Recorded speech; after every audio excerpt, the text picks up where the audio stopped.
मौर्य वंश को समाप्त कर दिया, जिसका मौर्य वंश का अंतिम शासक बृहद्रथ था। मौर्य वंश का अंतिम शासक कौन था? बृहद्रथ था। अब बृहद्रथ को मानकर क्या बन गया? एक नए वंश का क्या हुआ? स्थापना हुआ, जिसका नाम क्या हुआ? शुंग वंश। अब बताओ शुंग वंश और शुंग वंश की स्थापना कैसे हुआ? जो मौर्य वंश में सेनापति जो रहता था ना, जो सेनापति रहते थे, उसी सेनापति ने मौर्य वंश के अंतिम शासक बृहद्रथ को मार दिया। उसी के सेनापति, तो दूसरा कोई सेनापति नहीं आया, उसी के सेनापति ने उसको मार दिया। अब मारकर जहाँ मौर्य साम्राज्य था मगध पर से मौर्य साम्राज्य को क्या कर दिया? समाप्त कर दिया, और उसको मारकर शुंग वंश की स्थापना कर दी। शुंग वंश कहने का मतलब जो उसका सेनापति था वो शुंग था, ठीक है? क्या नाम था उसका? शुंग नाम था, ठीक है? जो ब्राह्मण था, तो जो क्या था? ब्राह्मण था। बस समझाया? वो क्या किया? बृहद्रथ को मार दिया और सभी क्षेत्रों पर अपना कब्जा कर दिया। ये समझ में आया? हाँ या नहीं? अब इसको भी मारकर शुंग वंश के अंतिम जो राजा था, शुंग वंश के अंतिम जो राजा था देवभूति को भी मार दिया। सुनो ध्यान से, देवभूति को भी मार दिया। किसने? उसी के राज्य के एक मंत्री ने।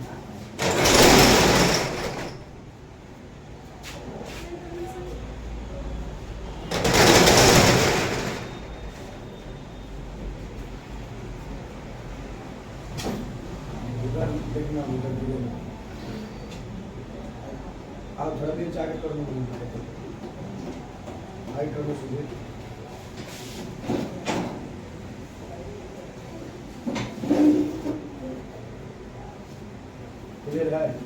समझ हो गया? जैसे मैं मौर्य साम्राज्य का बृहद्रथ हूँ, लास्ट राजा, ठीक है? ये मेरा सेनापति है। ये क्या है? सेनापति है। इस सेनापति है, ठीक है? तो इसने क्या किया? मैं मौर्य वंश का लास्ट शासक हूँ, बृहद्रथ हूँ। इसने क्या किया? मुझे मार दिया, ठीक है? तब तो राजगद्दी खाली हो गई, अब तो मौर्य वंश खत्म हो गया। मौर्य वंश का कोई राजा तो बचल ना है। तो इसने क्या किया? मुझे मारकर ये अपना वंश स्थापित, अपना राजपाट स्थापित कर। मेरे साम्राज्य पर जो मेरा अधिकार था, अब मेरा अधिकार नहीं, अब किसका अधिकार हो गया? शुंग का हो गया, इसका अधिकार हो गया, ठीक है? और इसने पूरा राजपाट किया, राज साम्राज्य पर राज किया। अब 36 वर्ष तक ये राज किया मेरे ऊपर, मेरे साम्राज्य को जो बैठाया था।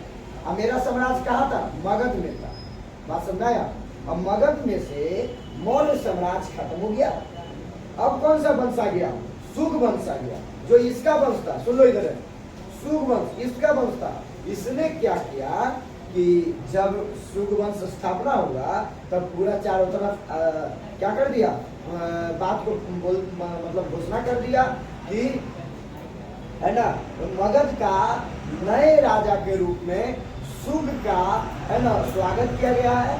शुंग को नया राजा घोषित किया गया है और मौर्य साम्राज्य को समाप्त कर दिया गया।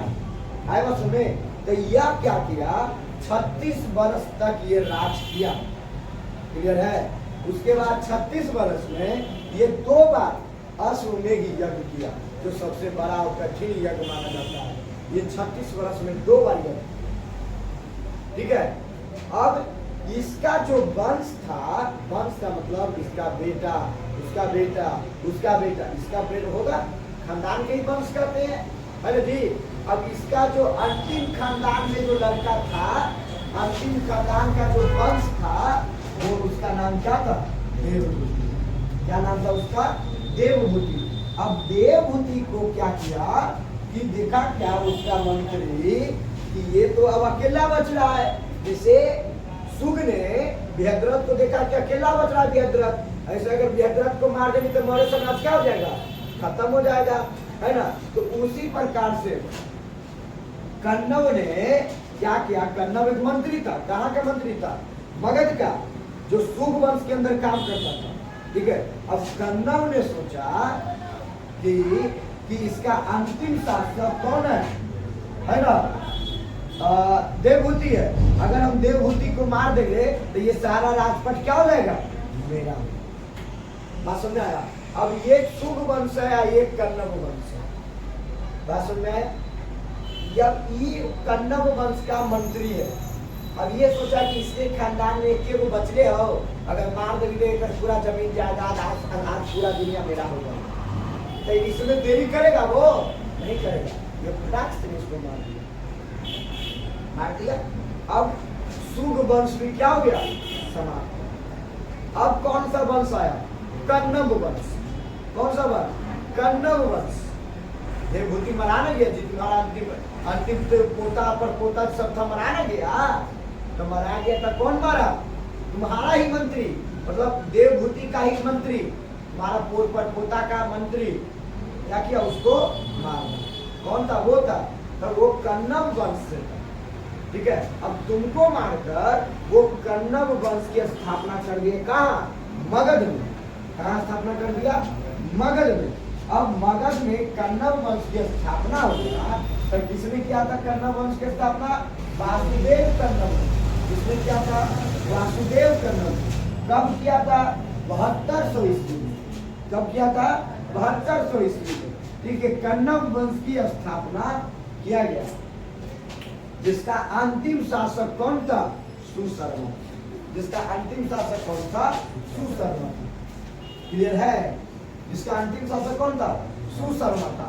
अब सुशर्मा, ठीक है, सुशर्मा कमजोर राजा था। सुशर्मा क्या था, कमजोर राजा था। मान के चलो कि सुशर्मा जो है कमजोर राजा है, इसके परपोता कमजोर राजा है, ठीक है। तो सातवाहन वंश से, कौन से वंश से, सातवाहन। मैं कौन से वंश से, मैं मौर्य वंश से। तुम कौन से, शुभ वंश से। ये कौन से, कण्व वंश से। अब वो कौन से, सातवाहन वंश से है बस में। अब सातवाहन वंश ने क्या किया कि देखा कि सुशर्मा क्या है, एक कमजोर राजा है, अब उसके अंदर में इतने बड़ा महाजनपद कैसे चलेगा। मगध उस समय बहुत बड़ा साम्राज्य न था जी, सबको मालूम है। तो सोचा क्या, कौन, सातवाहन के वंश में सोचा क्या कि अगर सुशर्मा को मार दिया जाए, किसको मार दिया जाए, सुशर्मा को मार दिया जाए, या युद्ध में ललकार कर उसको परास्त कर दिया जाए, तो उसके सारे क्षेत्रों पर अधिकार मेरा हो। बात समझ में आ गया।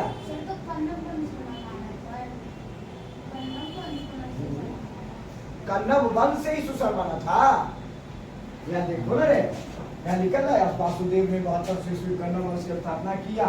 कण्व वंश का अंतिम शासक सुशर्मा, ठीक है। कण्व वंश को किसने किया, सातवाहन वंश है ना। सातवाहन के कौन सा, सिमुख ने, ये है। अब सिमुख ने सोचा क्यों कि सुशर्मा को अगर हम, कमजोर तो ही है, अगर उसको मार देंगे या धमका देंगे या उसको हरा देंगे लड़ाई में, तो वह ऐसे ही छोड़कर भाग जाएगा। बात समझ आया। तो अब उस पर क्या किया गया, युद्ध किया गया उससे, युद्ध कर कर उसे सुशर्मा को क्या कर दिया गया, परास्त कर दिया गया, हरा दिया गया, हार गया बेचारा। तो जब जानवे करते कि पहले के राजा पहले में यही था, जो जीता वो उसकी हो जाए, उसका हो जाएगा, भाई होता था नहीं है जी। अब जिस एरिया के लिए लड़ाई हो रहा है, जो जीतेगा उसकी, उस एरिया में उसका अधिकार होता है ना। आज भी 4 गो जमीन है, 4 गो जमीन है, 4 गो हम लोग मालिक हैं, और एक में से हम लोग सोच रहे हैं कि सब जमीन हमार हो गया। हम क्या करेंगे, सबसे युद्ध करेंगे कि नहीं करेंगे, युद्ध करेंगे। युद्ध करके अगर हम जीत जाएंगे तो सब मेरा हो जाएगा, अगर जीत जाएगा तो ये सब उसका हो जाएगा, सबको मार देगा। यही ना होता है, और यही नीति होती आ रही है हमारे घरों में। भाई क्या सोचता है, भाई को मार देंगे क्योंकि इसके बाद तो कोई भाई है नहीं मेरा, अगर मार देंगे तो उसका सारा क्या हो जाएगा, जमीन। अगर 2 भाई है, इतना मानवता शर्मसार हो गया है कि इस चीज को उस समय वंश के अकॉर्डिंग बताया गया, अपने वंश को मारने के लिए नहीं बोला गया। इसमें अजातशत्रु की कहानी नहीं है, था ना जी अजातशत्रु ने, अपने ही पिता को क्या कर दिया था, मार दिया था, बताए थे ना, अरे बताए थे ना रे, तो अपने ही पिता को मार दिया था, क्यों, साम्राज्य को लेने के लिए, ठीक है। अब वही चीज को अजातशत्रु जैसा ही हमारे घरों में हो रहा है कि नहीं, भाई को क्या कर रहा, भाई ने मार डाल रहा है ना, दो भाई है, देख रहे हैं 50 बीघा जमीन है, आधा भाई आधा अभी है, आधा जमीन भाई को देना पड़ेगा 25 बीघा, तो क्या कर देना, उस भाई को कैसे न कैसे मरवा देना, ठीक है। अब मर गया तो सारा जमीन का मालिक कौन है, आप कह दे भाई, बात सुन रहे, मानवता इतना शर्मसार हो चुका, क्लियर है, हाँ या नहीं, तो सबको एक दूसरे को मार कर ही खाना चाहता, कोई प्रेम से देना चाहता है कि लो मैं तुमको दे देता हूं, तुम खा के जियो, नहीं देना चाहता है, कोई देने वाला नहीं देने वाला। पहले भी क्यों दिया जाता, पहले के दादा परदादा या हमारे बोला जाता हमारे वंशज जो थे क्या करता था, हमारे वंशज क्या करते थे, ऐसी जमीन को दे देते थे, ऐसी कोई वस्तु के ले जो, है ना, क्यों, क्योंकि उस वस्तु की उनकी वैल्यू मालूम नहीं था, और उस समय उसकी कोई वैल्यू नहीं थी, इसलिए वो दे देते थे। बात समझ में आया, आज उसी चीज की वैल्यू हो गई तो लोग आपस में ही लड़ झगड़ कर मर गए, क्लियर, समझ में आ गया, हाँ या नहीं। तो ये नहीं सोचो कि आज लड़ाई हो रहा, वे शुरू से लड़ाई होते आ, शुरू से ही लड़ाई होते आ, ईसा मसीह के जन्म से पहले से, ये सब ईसा मसीह के जन्म से पहले के है। कैसे ईसा मसीह के जन्म से पहले के, क्योंकि देखिए ईसा पूर्व लग गया, आई बात सुन में, तो उससे भी पहले से लड़ाई होते आ रहा, हम लोग नए नहीं है कि एक दूसरे से लड़ाई कर रहे हैं, क्लियर है, शुभ वंश क्लियर हुआ, लिख लिए सबको, चलो खर्चा करो, फालतू कर देना, देखो अशोक के समकालीन यानी अशोक के समय में चीनी साम्राज्य में सिंह हांग तो सिंह हांग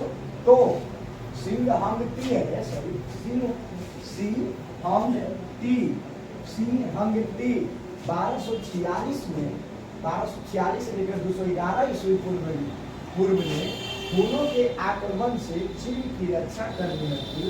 चीन में विश्व प्रसिद्ध दीवार का क्या गया निर्माण करवाया,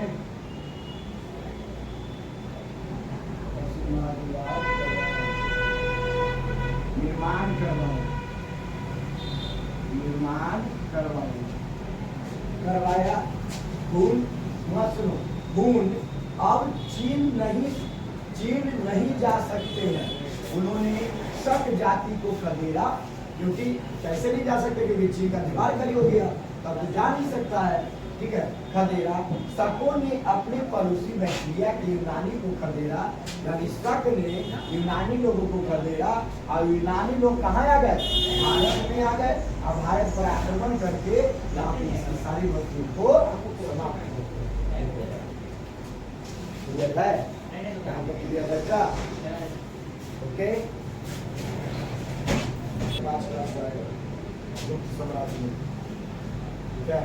देखिए समझिएगा, सातवाहन कौन था, यह स्वदेशी मुल्क है, स्वदेशी मतलब अपने देश, विदेशी नहीं, अपने देश, स्वदेशी का मतलब अपने, स्व माने अपने, देश का मतलब देश, है ना, ये अपने देश के थे। कन्नौज वंश के अंतिम शासक सुशर्मा को मारकर सिमुक ने सातवाहन वंश की स्थापना 700 ईसा पूर्व किया। सातवाहन वंश की स्थापना किसने किया था, सिमुक ने किया था, किसने किया था, सिमुक ने किया था। कब किया था, 700 ईसा पूर्व, कब किया था, 700 ईसा पूर्व। सातवाहनों ने गोदावरी व कृष्णा नदियों के लिए, सातवाहनों ने गोदावरी व कृष्णा नदियों के लिए स्थित क्षेत्र को जीता, जो आंध्र प्रदेश का रहता, जो क्या कहलाता था, आंध्र प्रदेश कहलाता था। इन्हें आंध्र सातवाहन भी कहा जाता है। लेकिन कहता क्या कि जो आंध्र प्रदेश में गोदावरी नदी और कृष्णा नदी, ठीक है, दोनों के बीच वाला जो क्षेत्र बचा हुआ था, दोनों का जो बीच का क्षेत्र बचा हुआ था, उन सभी क्षेत्रों पर सातवाहन वंश का अधिकार था। क्लियर है? इसलिए इन्हें आंध्र सातवाहन के भी नाम से जाना जाता है। क्लियर? उसके बाद इनके समय में माता का विशेष महत्व था। इनके समय में ना माता का विशेष महत्व था। माता के नाम पर अपना नाम रखा जाता था। क्लियर है? जैसे आज हम लोग पिता के नाम पर अपना नाम रखते हैं, है ना, पिता के नाम से अपना नाम रखते हैं। लेकिन एक परंपरा ऐसा आया था, एक ऐसा वंश आया था जिसका नाम था सातवाहन वंश। वह माता के नाम से अपने नाम को जोड़ता था। तो उस समय माता को अत्यधिक महत्व दिया जाता था। क्लियर है? उसके बाद कहता है इसलिए अपने नाम के आगे माता का नाम मिलता है। सातकर्णी प्रथम 20 ईसा पूर्व शासक बनने वाले सातकर्णी प्रथम सातवाहन वंश का सर्व प्रतापी राजा था।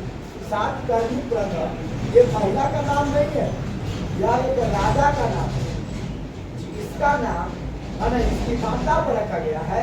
इसके माता का नाम सातवी था। ठीक है? तो वह अपने माता का नाम पर आगे सात रख दिया गया। ठीक है? एक्चुअली इसके राज दरबार में दो राजा थे, तो इसलिए एक का नाम सातकर्णी प्रथम और एक का दूसरा का नाम सातकर्णी द्वितीय। आएगा समझ में? जैसे चंद्रगुप्त प्रथम और चंद्रगुप्त द्वितीय, ये सब था ना जी। तो उसी प्रकार से इसका नाम है। क्लियर है? 20वीं शताब्दी ईसा पूर्व। क्लियर है? इसकी पत्नी नागनिका, इनकी पत्नी का नाम क्या था? नागनिका ने पूना के पास, है ना, नाना घाट अभिलेख लिखा है। नाना घाट के पास इन्होंने अभिलेख। क्लियर है या नहीं? जगह का नाम है, जगह का नाम है ना। जैसे तुम्हारा गांव पर दादा घाट है ना, उसी जगह पे नाना घाट है।